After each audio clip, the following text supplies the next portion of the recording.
All right. Hello, everyone. Welcome to CDBG office hours for June 26, 2024. Thank you for being here.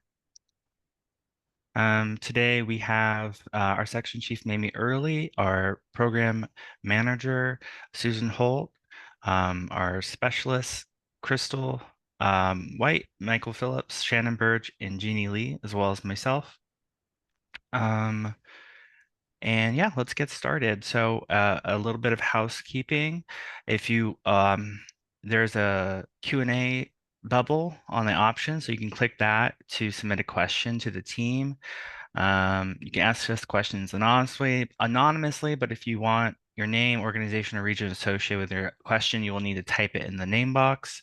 Today is going to be a little bit different. We are going to be holding a listening session for the application, but the Q&A session will, or the Q&A option will still be able to be used for that.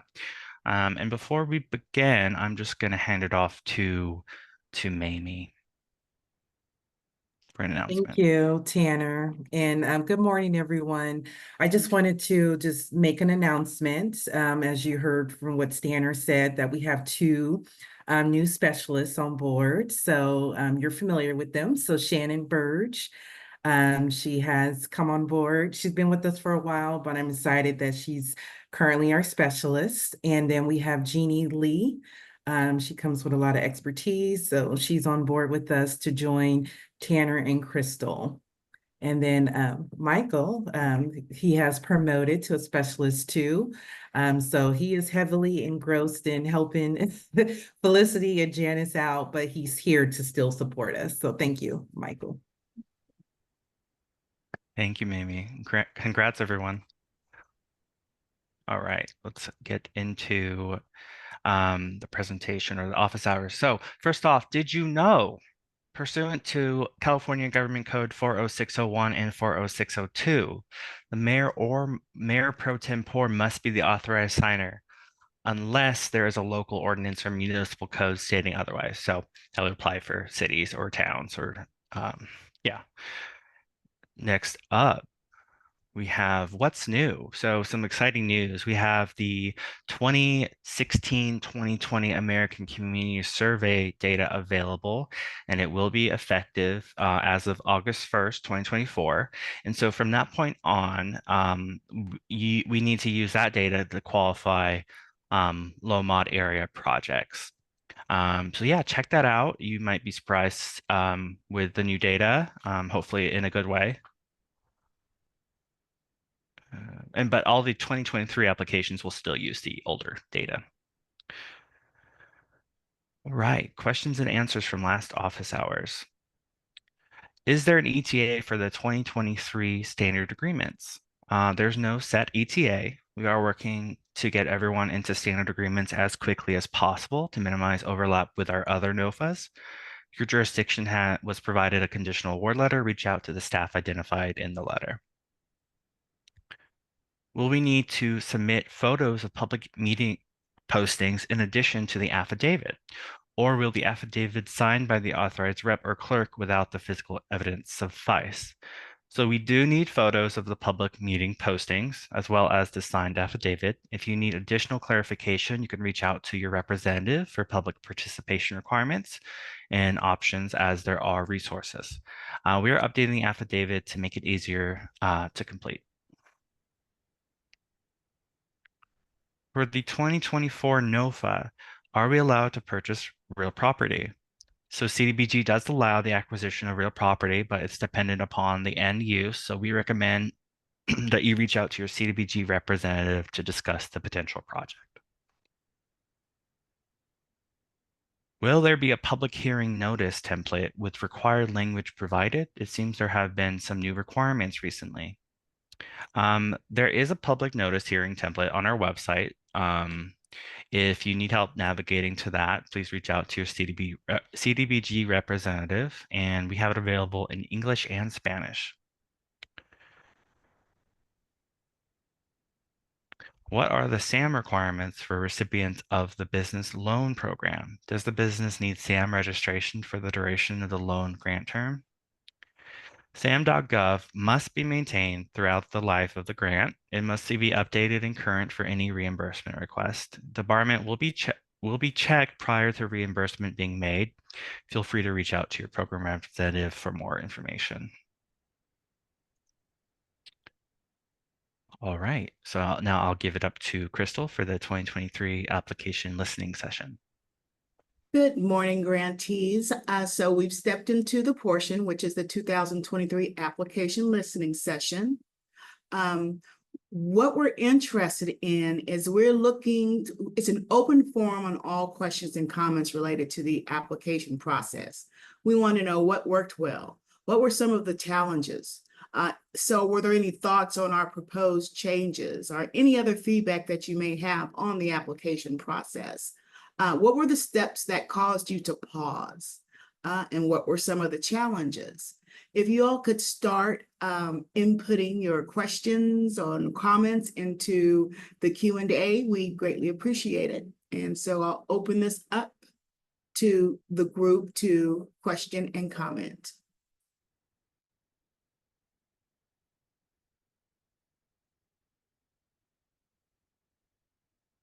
I was muted. So I know we have a few questions unrelated to the application. I will try my best to type those answers into the Q&A, and they will be available for viewing at our next office hours.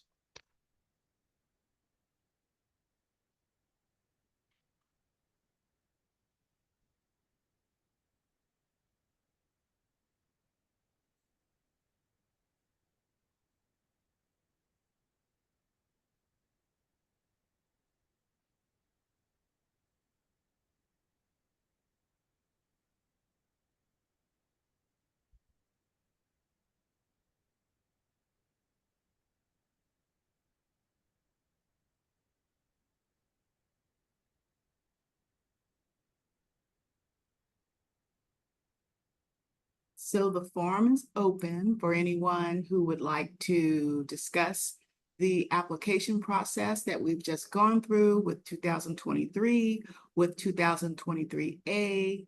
I know that I got some questions during the process. How can we make it easier? What didn't you understand when you were going through the application process? What really caused you to stop and really think think things through to try to figure out your approach on it?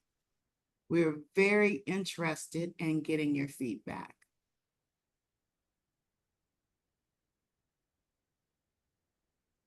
I think we have a few questions related to the application. Changes from Lori Adams, changes that occur in the application once it has been opened can be very challenging, including the resolution updates. This does create many issues.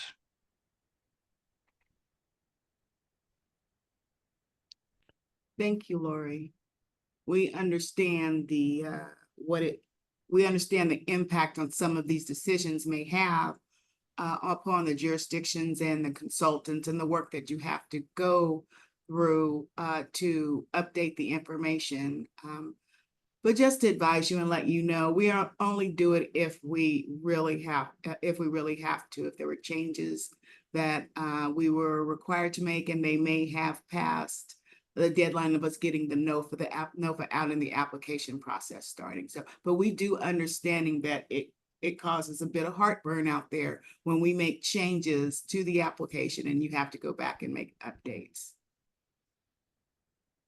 And just to add to that, we are aware of that causes challenges. So we are making the effort for the 24 application that we have all the approved templates and documents available at the time of the opening of the application, so we don't have to, do our best not to backtrack and make any updates during the application open period.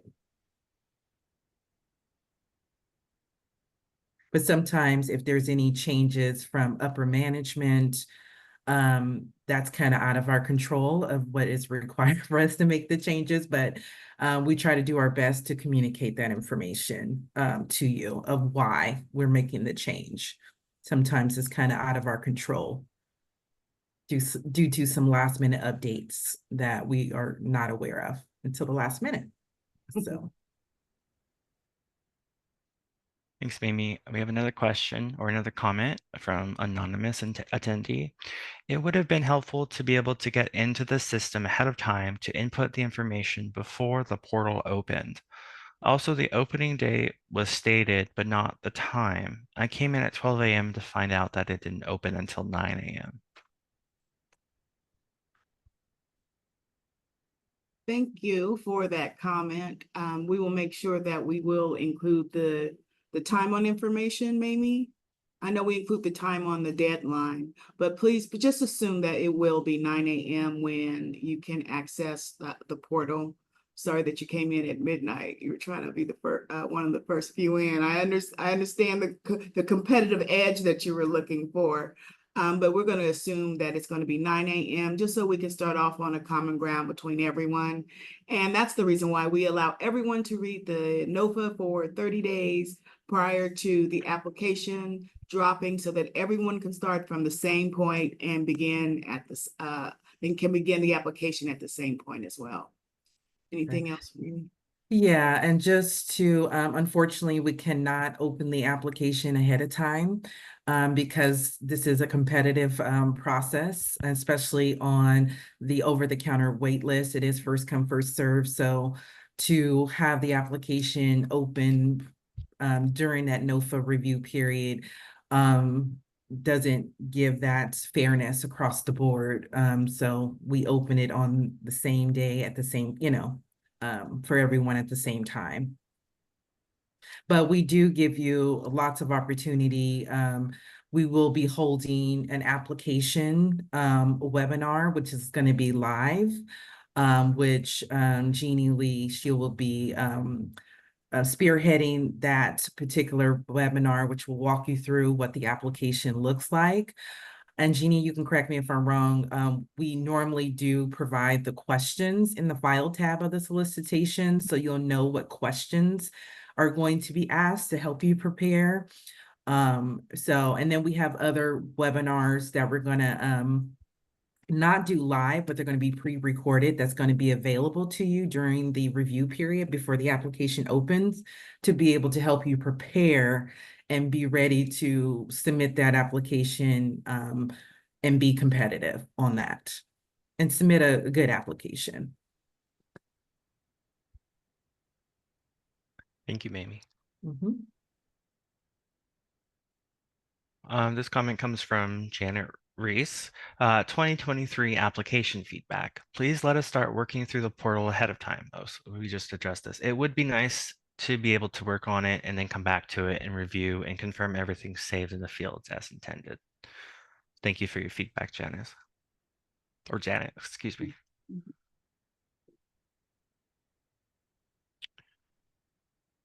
Kelly Hansen. Having all permits in place prior to application is a very high bar for small rural jurisdictions and is quite a large expense to carry until funding. Did you want to take that, Mamie? When you say permits, like I said, for the over-the-counter projects, that's part of the requirements that you do have to be, shovel ready, so you won't have any delays in your completing the project within that period of time of our grant. And so you won't run over those dates that's required to complete and meet that national objective. So we'll take in consideration, Kelly, if you can provide a little bit more details of what you mean about permits. And then we can be able to discuss in a little bit more detail and give you some possibly tips or help you with that issue that you're having. Thank you. Thank you, Mamie.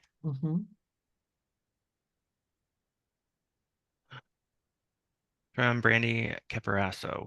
in the section where you have to upload subrecipient and or contractor agreements with their SAM information, there needs to be two upload areas.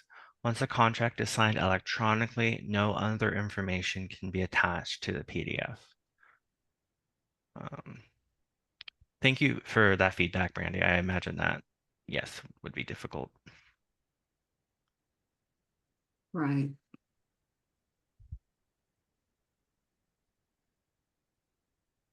Amy Bergstrand agreed about being able to input information into the application before the portal opens. Thank you, Amy.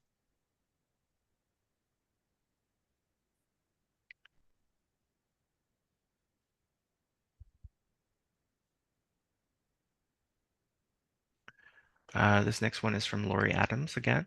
On that same item, in many jurisdictions, they are required to take items back to council or boards and can impact their ability to provide this information timely. We would also appreciate an allowance to correct these items if we are not able to do updates within the grant deadline.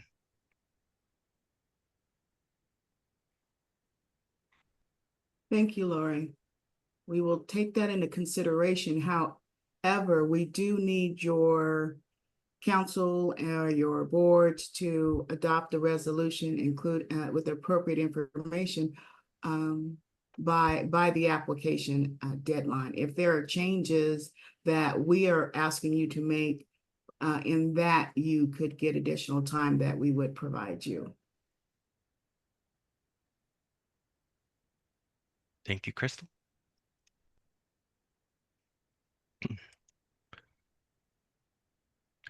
Comment from Brandy again. I did appreciate the questions ahead of time. Please put those in Word format instead of PDF. Thank you again for the feedback, Brandy.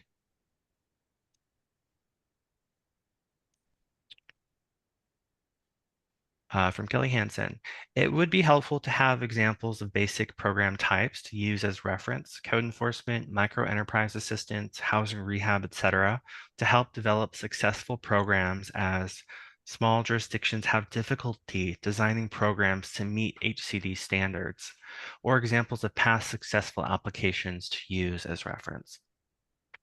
No, And thank you. Oh, sorry. Sorry. I can chime in on that. You guys, the grantees are more than welcome to, discuss with your representative, potential, application types, or if you want to, get feedback on, what is the other grantees are doing? What are the other successful programs and projects that have been completed or started, with using CDBG funds?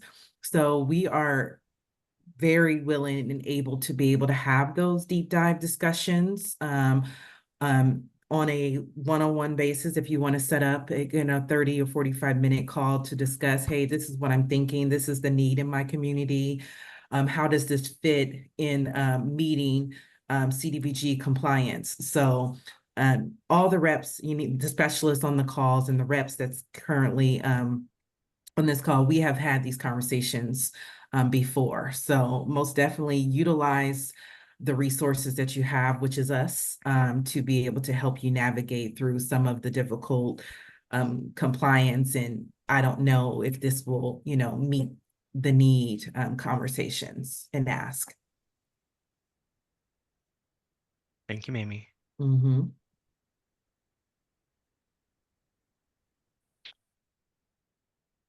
Anonymous attendee. First come, first served only applies to the OTC, correct? Not the competitive one applications. That portion of similar requirements hasn't changed.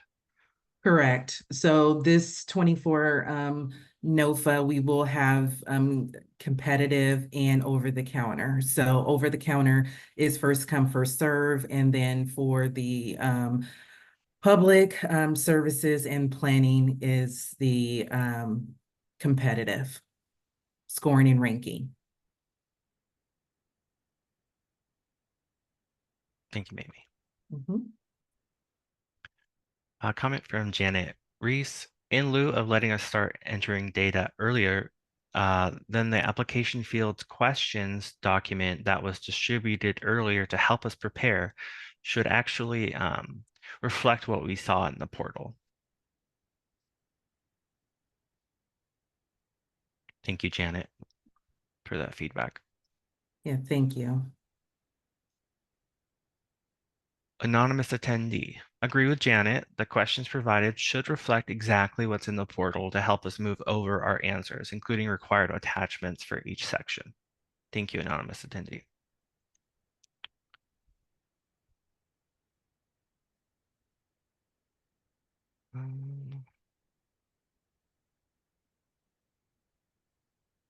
From Kelly Hansen, it is a burden to only have one person who can work on an application in the system. It decreases the ability of a team to work on the application, to work collaboratively, and slows the process down and makes the process difficult. Thank you for that feedback. I think that we are limited due to the system that we're using.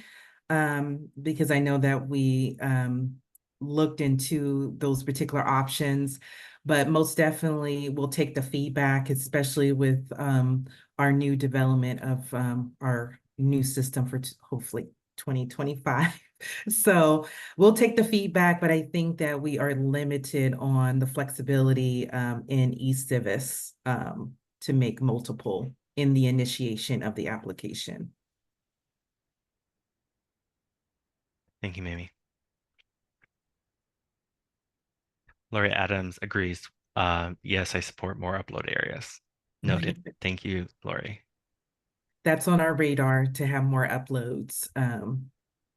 So we seen that when we were reviewing the applications as well. So that is on the update list. All right. Next one from Bridget Lacey. It would be helpful if staff could go through each section to ensure that there aren't any technical problems before opening up to the public. For instance, we were told not to put anything into the budget narrative on the main application during training, yet the system wouldn't let you get past the screen without putting something in there. When we are scrambling to get our application in as quickly as possible, obstacles like this can be an unnecessary delay in the process to try to figure out what you're actually wanting. Thank Bridget, thank you. you for that feedback. Yes. There was an issue with that section we recognize. Does anyone else have any more information related to that? No, we thank you for that feedback. That's very helpful, especially on the technical assistance. And just to let you know, Bridget, before we do open the application, we do have every single person in our program staff run through completing an application for that purpose. So we do test it out on ourselves to make sure to get the feedback from our program staff of was there any technical issues? Was there any hangups that they found difficult? Because if we're finding it difficult and we're one developing, then we know that it's going to be the same for our grantees. So we do a test, several tests before we roll out the application. Thank you, Mamie. But just to kind of add to that, just to kind of be patient with us, sometimes when we roll it out publicly, as you know, with computers and systems, they kind of do their own thing. So there may be things out of our control that we're not aware of when we're testing versus when it goes out to you guys. So please keep us posted. I think we stressed last year, if you're having technical issues, shoot us an email and we'll give you that timestamp and that courtesy if there is any issues. Thank you, Mamie. Mhm. We have another comment from Bridget Lacey. It is also difficult to hold public hearings before the NOFA is released, which is necessary for some of us to get through the process before the portal opens, due to the fact that we are basing our decisions on what we think is going to be available or required. If you were able to give us more time with the NOFA before opening the portal, then we could be sure that the projects we are choosing to move forward with during the public hearings are the best fit for the final version of the NOFA. Understood. Thank you for your comment. Amy, you're muted. No, that's a good feedback. Yeah, that's really, really good. Susan and I will chat about it and see what flexibility that we have. I'm not 100% sure we'll have that flexibility in the 24 NOFA since that is already being routed and getting ready to get the final stamps of approval. We don't want to delay dropping the NOFA, but we'll get together and see how much of the heavy lift is to give you guys a little bit more time to review the NOFA to get that application in. But that's a really good idea. I didn't think about that. Thank you, Bridget.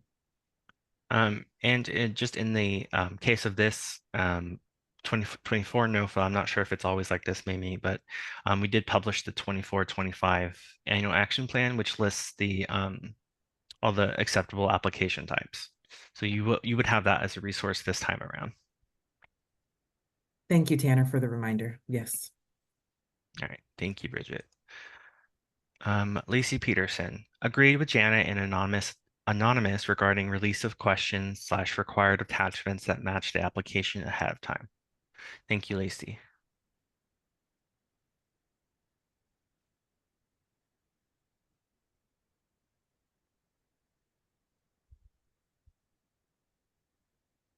Anonymous attendee, we concur with Lacey regarding the public hearing timeframe issues.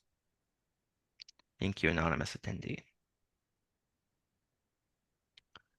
Lacey Peterson, concur with Bridget, 60 or 90 days after NOFA drop before portal opening would be great in capitals. Thank you, Lacey. Thank you.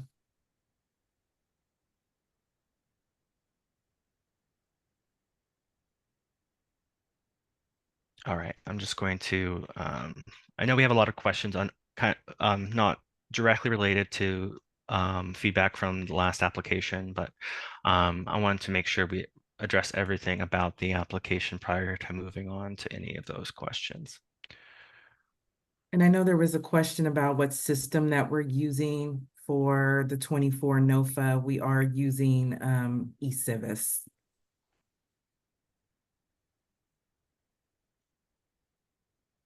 If we move into a new system, we will make sure that we communicate sooner than later, but we're still in the process and in the works of that. So I don't want to elaborate too much because Susan and I, we're still in the beginning stages of that. So we don't have a lot of information to provide at this time.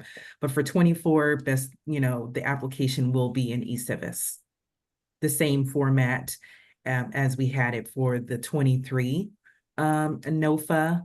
But this 24 NOFA, we have competitive now. We have the public services and planning options. Thanks, Mamie. And just to piggyback off of that for Jade's question on the 24 NOFA is still scheduled for the end of July release. You can put that one. Thought that might piggyback well. Yes. Thanks, Susan and Mamie. So we do have an application related question from Paul Ashby in the chat. One item we got a lot of questions on was the requirement to have a city attorney give an opinion on the right-of-way item. Most have never seen such a requirement and all made the comment that they will just ask the city engineer, who always previously provided the letter, to confirm, as that is not typically in their standard duties. And we'll take that feedback for that one. Yep. Thank you, Paul. This is helpful.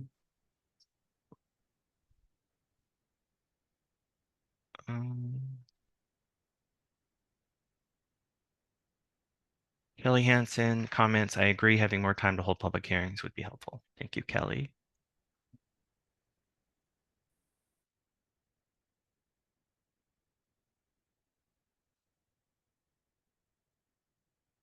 Just reviewing anything related to the application. Janet Reese says, I concur with Bridget Lacey's comment about relatively short period between NOFA release and portal opening. We've held the public hearing ahead of time in the hopes that it works, but know that there is a chance that we would have to go back to council. But at least the follow-up hearing should be more focused or presented as an update to the previous meeting. Thank you, Janet.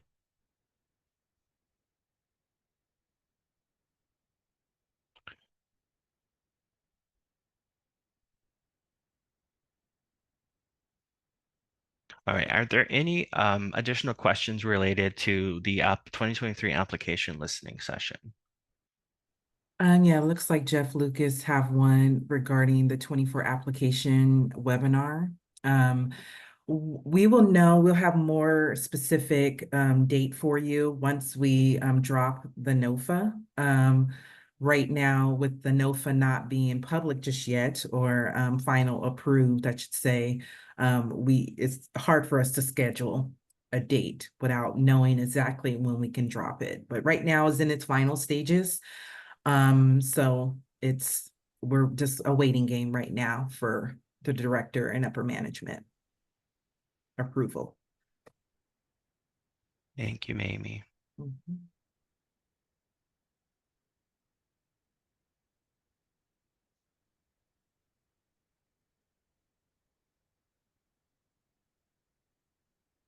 All But right. just Go kind of let ahead. everyone know all our videos, if it be our our NOFA webinars is going to be a morning session and an afternoon session, different days. The application, all our webinars is going to be recorded. So for whatever reason, if you need to reference anything that was mentioned in the webinar, I would highly recommend for you to just review those webinars if you need to, have further questions.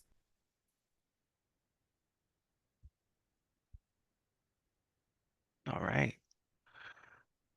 So we have about one more from Lori Adams. Having listening sessions shortly after the application submittal would be great in the future as the challenges are fresh.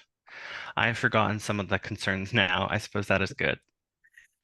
Thanks, Lori. Yes, most definitely. This year is kind of different year for us. We are running, trying to get we're getting 3 NOFAs out in 1 year. So that has been on top of new staff and hiring new staff that we're currently in the process of since the promotion of Shannon and Jeannie. So most definitely we will. I think our plan for the after we do the webinars is to have another listening session. So if there is any further additional questions that you may have on the NOFA webinars or the application webinars, that is an hour that you guys can ask us these questions. So we're thinking about doing that for the 24 NOFA, is to hold just a straight listening session for you guys to ask questions on all the webinars that we have provided to you for the 24 application and NOFA.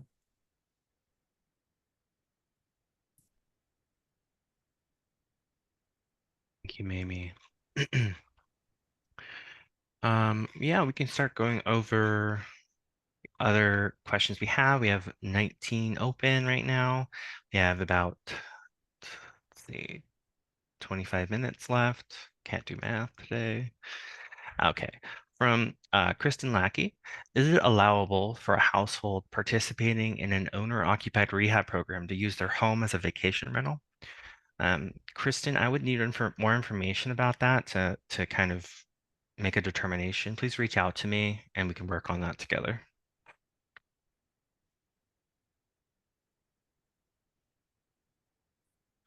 Quentin Gaddy, is there a link to the new LMA data?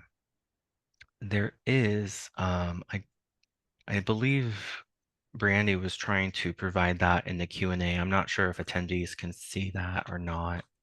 But can one of our fantastic panelists link that into the chat?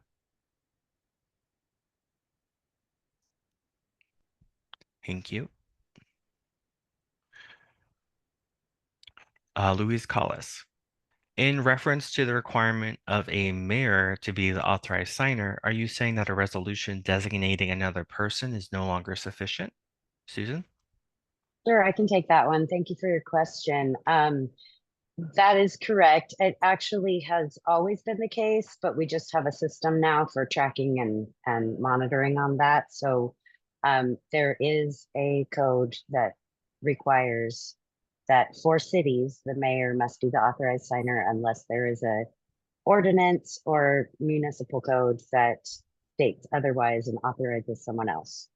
So unfortunately, that is something that will be enforcing going forward. And a resolution, just a resolution designating someone else is no longer sufficient. So I hope that helps answer your question. But if you have more questions about it, certainly reach out to your representative and they can give you a little more clarity. Yes. And just Luis, just to let you know, that's part of our compliance. Like I said, we haven't been enforcing it, so it's not new. But I know that it's being looked at now. So there's, we can't turn a blind eye on it. We have to enforce the code that has been required. So if you're wondering why is it coming up just now, is that we are getting reviewed and make sure that we are in compliance with our grantees. Just to kind of piggyback, I think that also answered Jade's question as well about for counties, that it's only applies for cities. And just to let everyone know, to help out, I know we are working with our LED department to make sure that we are creating a resolution to be able to help you navigate through this ordinance or this code that's required for those cities. Okay, so we're getting more details and clarities and what flexibility, if any, we may have. So to be continued on a little bit more feedback on that and what flexibility you may or may not have that we may not have here. So we are meeting with legal soon, hopefully this week.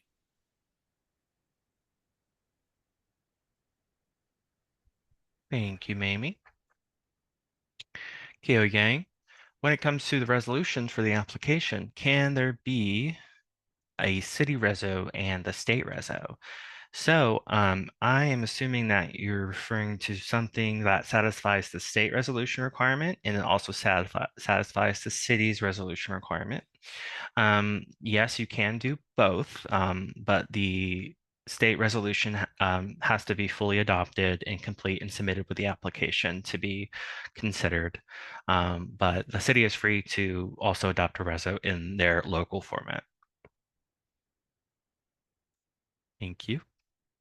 And just to piggyback on that, just make sure that you are using our state resolution template and following and not making any changes on that template.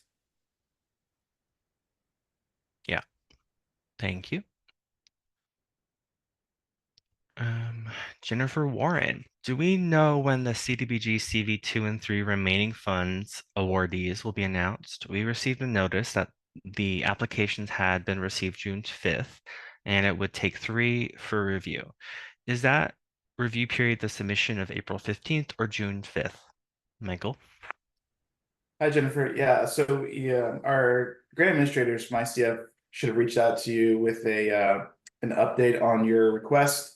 And in that email, there should have been an up to award amount. And basically that was saying that we will fund your request up to this amount, provided that all of your documentation is sufficient and you kind of get us all the documents that we need.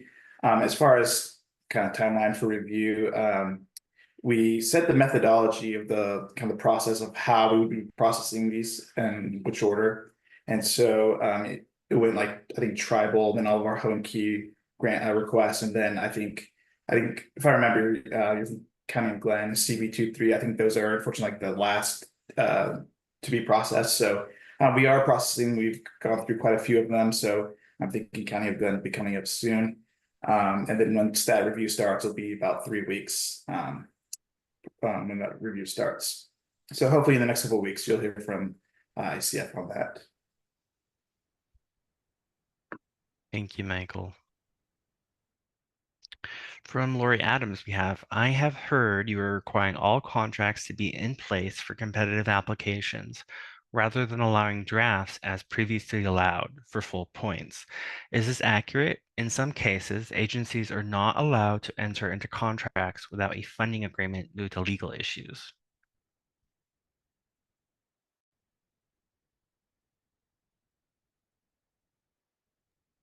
Lori, it's not true. So I can discuss with you, just, go ahead and reach out to me if you have a little bit more questions regarding it. But I know Jeannie, she's not able to come off a mic, but she did advise that that's not accurate. That's not true. Thank you, Mamie. Mhm.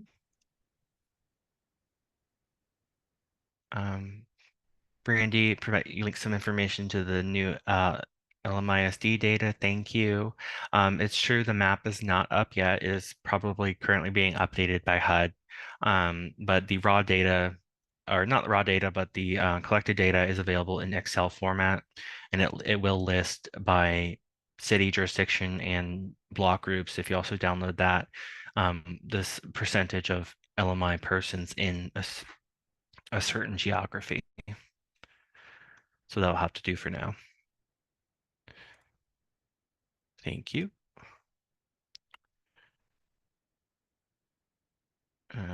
Brandy, following up on Louise Collis's question, in reference to the requirement of mayor to be authorized signer, are you saying that the resolution designated another person is no longer sufficient? Are we allowed to use a designee? And if so, how? Susan. Sure, I can take that one. Thank you, Brandy. So you can use another designee, but it would have to be a designee identified in a city ordinance or municipal code that you have on your end, and then we would just need a copy of that. That would be the way to, have the city manager or somebody else be the person authorized to sign. But that, unfortunately, as far as we know, that's the only flexibility that we have. But as Mamie said, we are meeting with legal, trying to nail this down for you. So the moment we have more information on it, we will bring it up and make sure that everybody knows. So hopefully that's helpful. But as it stands right now, you would need to have a city ordinance or municipal code that allows for that. And then you just provide that to us along with the resolution identifying that particular person as an authorized signer, and we can accept that at the moment. But we'll keep you posted if anything changes. Thank you, Susan. Louise Collis, with new staff in place, can we get an updated list of rep territories? I don't see this on the website. Susan. Oh. Sure. Thank you for that question, Louise. So we've done some, there's been a lot of staffing changes, as you guys have seen, and where we have reorganized the workload to make it more of a fair distribution. And really the point of that is to make sure that grantees and applicants have, someone that has the bandwidth to be able to help you a little better. So a little more balanced on our end. So we are no longer identifying reps by territories. We absolutely will keep you posted always if anything changes on that. If maybe you don't have a representative assigned to you quite yet, and you're going to be coming in for 24, you can always go to the CDBG unit inbox. Maybe someone can drop that link into the chat for everyone. And then we'll assign someone for you so that you can get that TA that you need, even if you don't have an open grant award. But the whole point of this is, some territories have more grantees and applicants than others. And, we kind of needed to balance that out here to give you more opportunities for technical assistance without having folks here, be stretched too thin between territories. So this is why we did this reorganization. We tried to keep everybody as solid as you already were, with some exceptions. But if you have any questions on that, we monitor that unit inbox consistently. So feel free to shoot a question over and we'll let you know who can give you any help. Hopefully that helps you. Thank you for the question.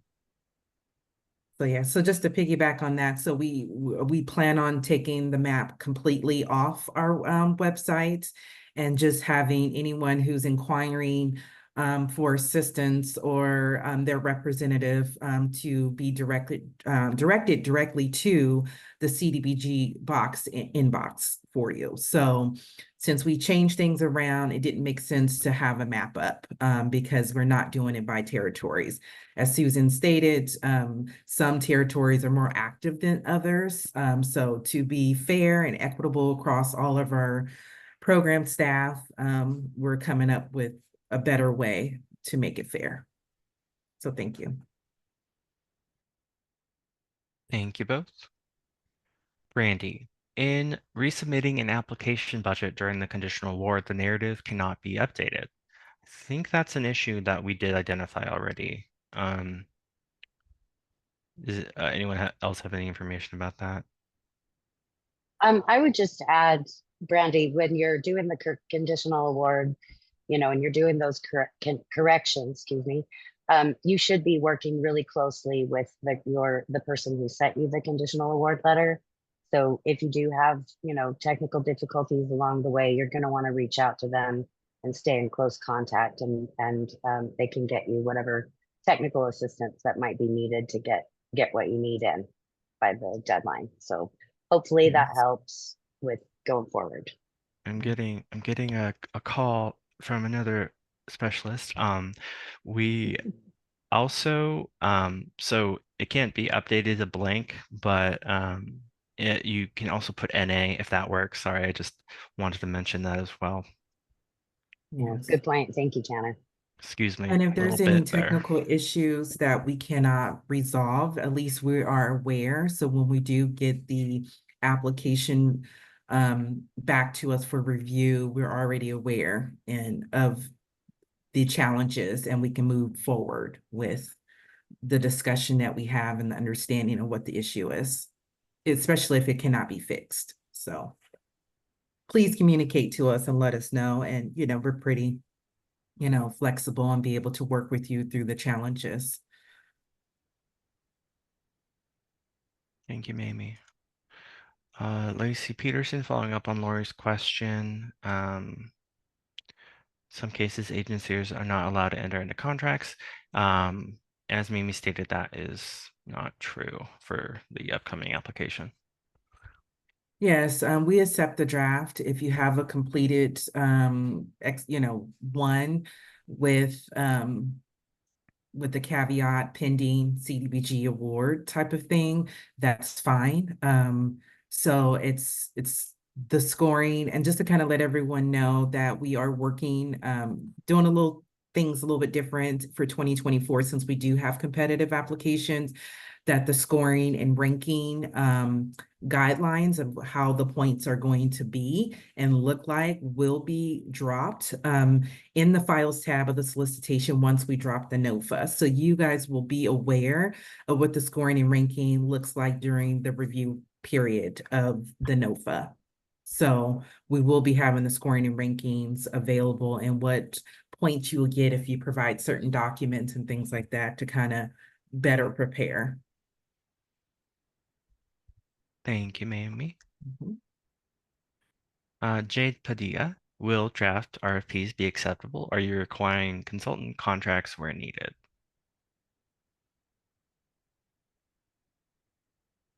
I don't know if you want to answer that, Susan or Jeannie.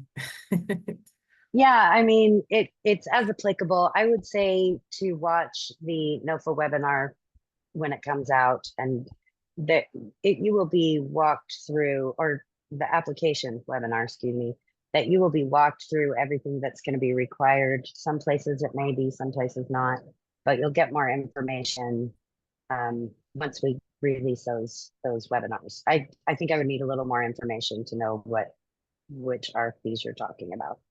But that's a basic answer, that those should be answerable as we go.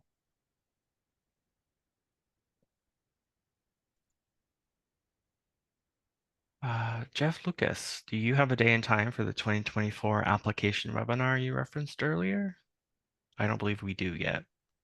No, we will get those dates once we have a date of when we will be able to drop the NOFA. The NOFA is scheduled to be dropped at the end of July. But most definitely our goal is that if we can drop it sooner than later, we will.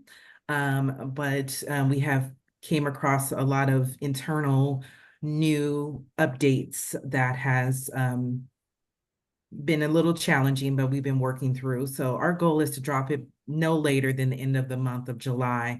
So our webinars will be in August, if that's the case. But if we are able to drop the NOFA sooner, then we'll push up the webinars for the application as well as the NOFA. Thank you, Mamie. Mhm. From Kelly Hansen, it would be important to note that governmental budgets will be tight going into the fiscal year, and our jurisdiction's ability to develop projects might not be what it was. In parentheses, incur expenses and wait for reimbursement from CDBG. Thank you for that feedback, Kelly.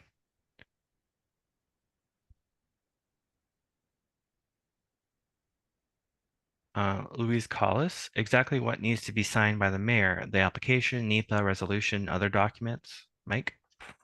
Yeah, I just want to clarify that.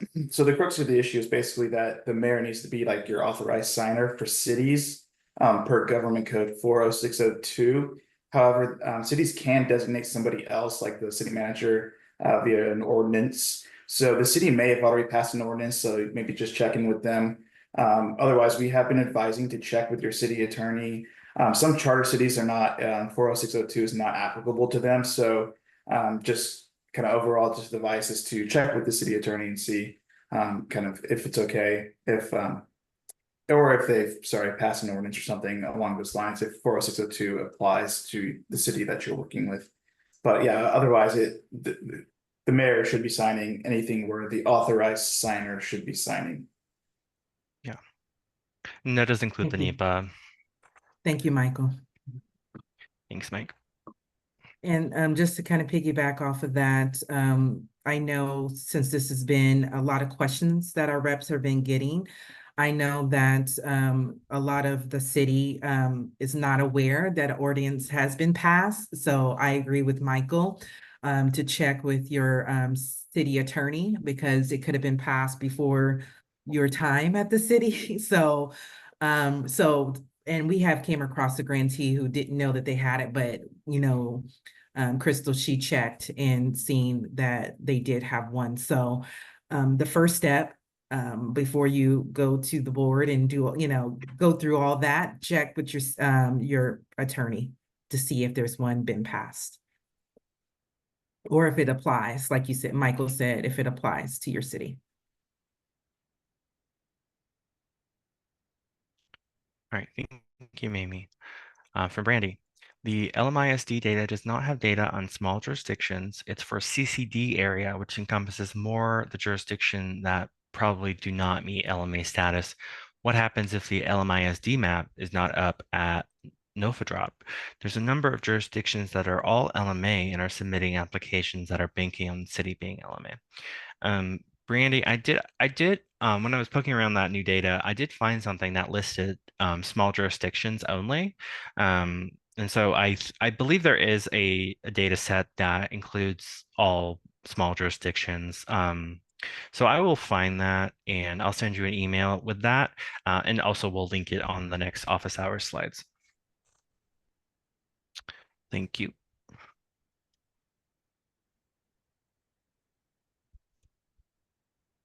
Let's see. Let me just write a note.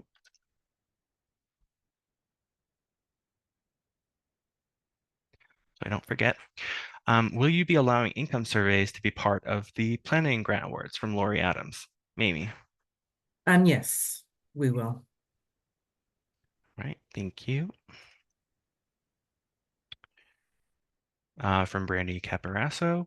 In the application, the authorized representative, i.e. the mayor, will not submit the application. Please change the application who is submitting the application and or who is the contact at the jurisdiction. Thank you for that feedback, Brandy.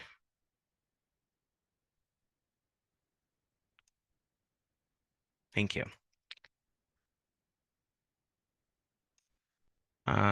Brandy, again, if an OTC application can use less funding, will that increase the possibility of funding if it's submitted near the end of the funding availability?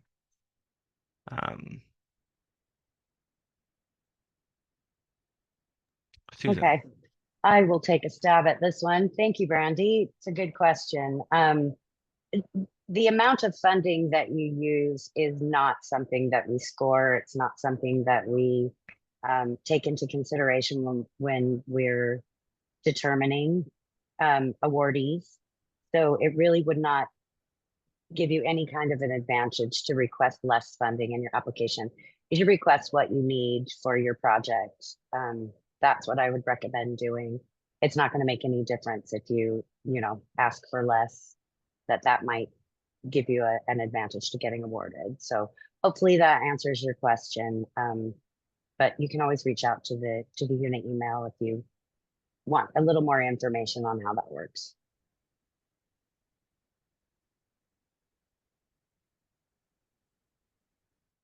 Thank you, Susan.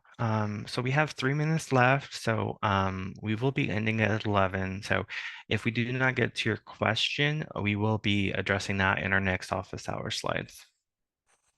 And also you can submit further questions in our CDBG inbox because this is a great forum and we want to continue this conversation as we move into developing the 24 application. Yes, thank you, Mamie. From Paul Ashby, can you give us an idea of how close standard agreements are for 2323A? Like, where are we in your process so we can plan for bidding purposes? Susan. Okay, I can take that one for you, Paul. I would say that we are in the thick of it for the 2023 and 2023 As, but unfortunately, all jurisdictions are at a different stage depending on what's still needed for corrections or, housing element compliance or what cycle they're in for that. So it's not like they all go in one big lump. They're kind of done staggered according to who's ready when. So the best I could say is to reach out to maybe the unit inbox is the most appropriate unless there is a program representative for any particular jurisdiction or the person who sent the corrected letter. That would probably be the best person to reach out to for status because it's going to be individual depending on which grantee.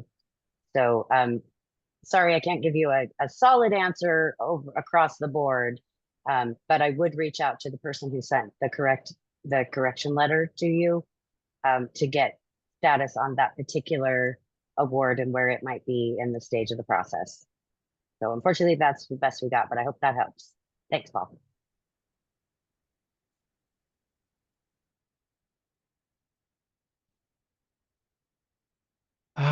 Let's see, one more from an anonymous attendee, new here. Can you gather in a PDF Word doc past successful projects from other grantees as mentioned earlier? I think we did mention that we would be considering working on that. Is there any other information that we provided?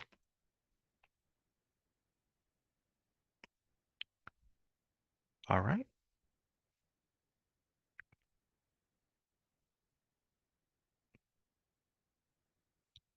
Well, it is very nearly 11 o'clock, so I think we can stop answering questions there.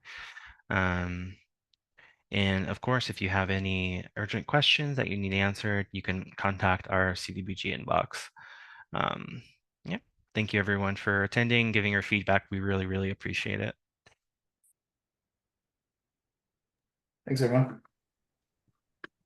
Thanks, everyone. Have a good day.